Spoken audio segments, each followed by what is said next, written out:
So if you're gonna go in public and you're gonna cough, here is the right way to cough in public. You ready? Good.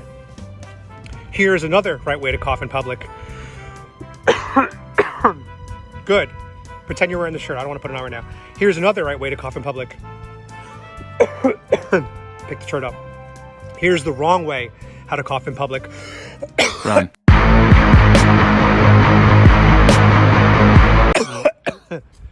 All right, so there you go.